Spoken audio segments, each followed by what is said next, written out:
Ready? Start. Tomorrow we will celebrate the Republic Day. On this auspicious occasion, I am happy to greet you all, my fellow citizens at home and abroad, and convey to you my good wishes. This is no doubt a joyous occasion and we celebrate it with all enthusiasm, but this is also an occasion for calm introspection about where we stand and in what direction we are going.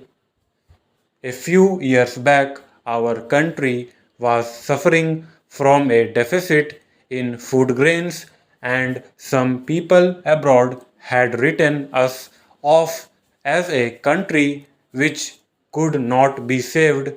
In their view, our agriculture had no future and we would be exposed to recurring famines.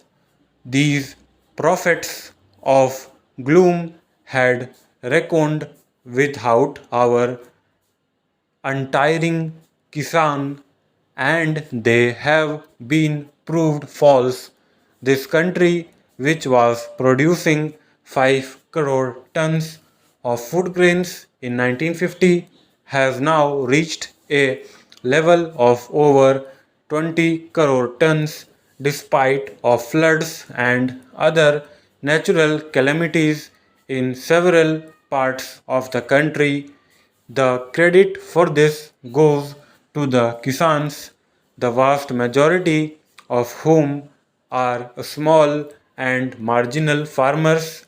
The developmental efforts over the last 30 years, which have been channelized by successive 5-year plans, have resulted in the execution of many major, medium, and minor irrigation projects all over the country. The assured water supply from these projects, as well as production of fertilizers, pesticides, and high yielding strains, have all aided the Kisan in ushering in an era of plenty. Because of the record output of food grains and industrial raw materials, we have been able to achieve a measure of price stability and contain inflation. Food sufficiency is among the major factors that have helped the country to sustain and strengthen its political and economic independence. We cannot, however, afford to be complacent. In the coming years, we will have to place agriculture on a sounder and more viable base. We will have to assure fair prices for the farmers' produce and reduce the cost of inputs that will encourage the Kisan to work harder and show better results. There has to be an intensive study of the agroecology of every area, and we must build up self-reliance of each area in order to ensure the full development of its potential. If farmers, scientists, extension workers, developmental administrators, mass media together, agencies, and above all, our political leaders will all work together, we can soon regain the old image of our as a land full of milk and honey. While this achievement is certainly within our reach, a radical change in the entire value system of our urban societies is essential for attaining this goal. The brain drain and the depletion of resources from the village to the city must not only be stopped but must be reversed.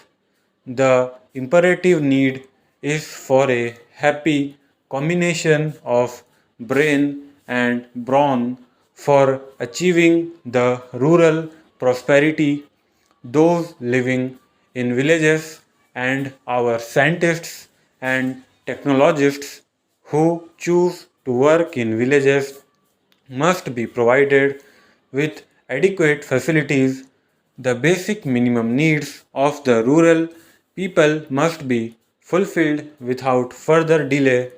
In the welter of demands and agitations by the urban pressure groups for an ever increasing share in the national cake, the needs of the poor farmer, the real producer of wealth in our country, are apt to be overlooked.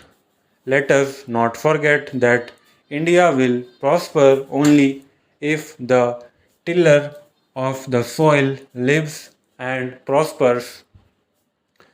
Our hard-working peasantry have proved time and again that they are ready to adopt new technology provided they are helped to do so. It is now the responsibility of every citizen in this country to ensure that our farmers are able to produce more food from less land. This presupposes considerable attention in safeguarding our basic agricultural assets like soil, water, flora, and fauna so that productivity can be improved without hampering the long term production potential of soil and water. I have had occasion to fly over the Himalayas in recent months and I was shocked to see the extent of deforestation that has taken place. What was once all greenery has been reduced to barren rocks. Such denudation and the resultant soil erosion pose a grave danger to our future. Floods and droughts are caused by thoughtless destruction of forests. We should ensure that in our zeal to bring more land under the plug, we do not disturb the delicate balance of nature. We need to create new forest belts to be maintained in perpetuity.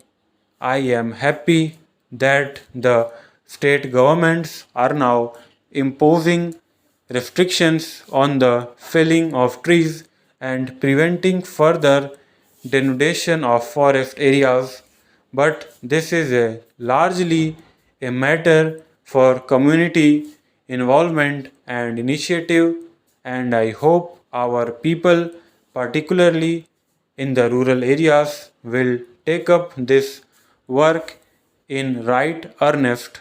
If today many people still go without enough food, it is not because of lack of food, but rather because of lack of purchasing power.